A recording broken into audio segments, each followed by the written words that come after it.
గంజాయి స్మగ్లర్ల ఆస్తులను జప్తు చేస్తామన్నారు ఈగల్ చీఫ్ ఆకే రవికృష్ణ. శుక్రవారం విశాఖ సెంట్రల్ జైల్లో ఎన్డీపీఎస్ కేసుల్లో అరెస్టైన వారితో ఆయన సమావేశం నిర్వహించారు. అనంతరం సెంట్రల్ జైల్ ఆవరణలో మీడియాతో మాట్లాడుతూ విశాఖ సెంట్రల్ జైల్లో 1008 మంది ఎన్డీపీఎస్ కేసుల్లో జైల్లో ఉన్నారని తెలిపారు. అన్ని ప్రభుత్వ శాఖల సహాయంలో అల్లూరు జిల్లాను గంజాయి ఫ్రీ జిల్లాగా చేశామన్నారు. ప్రస్తుతం మనకు దొరుకుతుంది అంతా ఒడిశా నుంచి దిగుమతవుతోందని తెలిపారు. ఎన్డీపీఎస్ కేసుల్లో 4700 సస్పెక్ట్ షీట్లు పెట్టామని, operation Garuda, operation eagle, operation safe campus పేరుతో అనేక డ్రగ్స్ వ్యతిరేక కార్యక్రమాలు నిర్వహిస్తున్నామని తెలిపారు.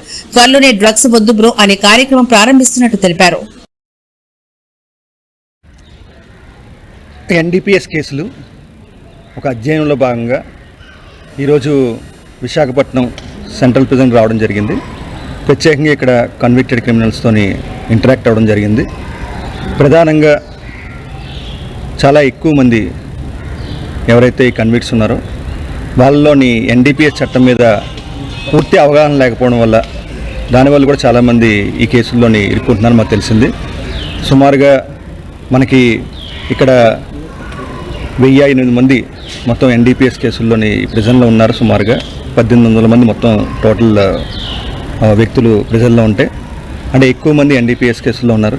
దీని మీద మరింత మేము కాన్సన్ట్రేషన్ చేయబోతున్నాం. ప్రధానంగా మేము ఇక్కడ నుంచి నేర్చుకున్న విషయాలు ఏంటంటే, ఇంకా కొంతమంది మార్పు చెందారు. భవిష్యత్తులో వాళ్ళు వీటి వల్ల వచ్చే నష్టాలు 10 మందికి చెప్పాలని వాళ్ళ ఆలోచనతో ఉన్నారు. అది మన చాలా మంచి పరిణామం. అది మేము అందరికి కూడా విజ్ఞప్తి చేసేది, ఈ గంజాయి అన్నది చాలా ప్రమాదకరమైంది.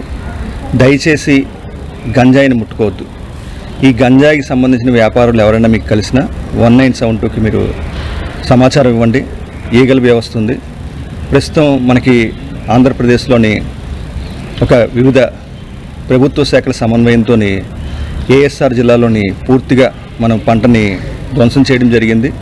కల్టివేషన్ పూర్తిగా జీరో చేయడం జరిగింది. 2024లో 46 లక్షల మొక్కలు ఇస్తే ఇంకా ఆల్టర్నేటివ్ క్రాప్స్. ఈ సంవత్సరం ప్రభుత్వం 2 కోట్ల మొక్కలు పంపిణీ చేయడాన్ని నిశ్చయించుకుంది. గత సంవత్సరంలో సుమారుగా 10,256 ఎకరాలకి సంబంధించిన సపోర్ట్ చేస్తానికి ఈ సంవత్సరం సుమారుగా టార్గెట్ 35,000 ఎకరాలకి ఇవ్వాలని, 25,000 మంది ఫార్మర్స్ని మార్చాలని ఉద్దేశం పెట్టుకుంది. పెద్ద ఎత్తున డ్రోన్ సర్వేలెన్స్, అదేవిధంగా ఎడ్రిన్ శాటిలైట్స్, వివిధ రకాల coordinate search operations, awareness camps, వీటి ద్వారా పూర్తి స్థాయిలో ఏఎస్ఆర్ జిల్లాలోని మనం గంజాయి సాగుని పూర్తిగా అరికట్టడం జరిగింది. ప్రస్తుతం మనకి వచ్చిన గంజాయి అంతా కూడా సుమారుగా మనకి ఒరిస్సా నుంచి మనకి దిగుమతి అవుతుంది. దాని మీద మేము పూర్తి దృష్టి పెడుతున్నాం.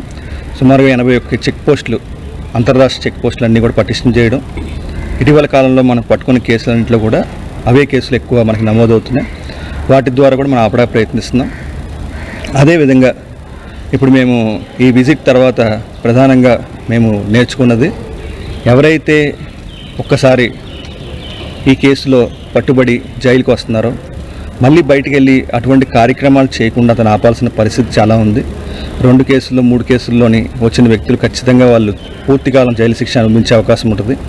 వాళ్ళందరినీ కూడా మనం కౌన్సిలింగ్ ద్వారా, సస్పెక్ట్ షీట్స్ ఓపెన్ చేయడం ద్వారా, మానిటరింగ్ ద్వారా చేయబోతున్నాం.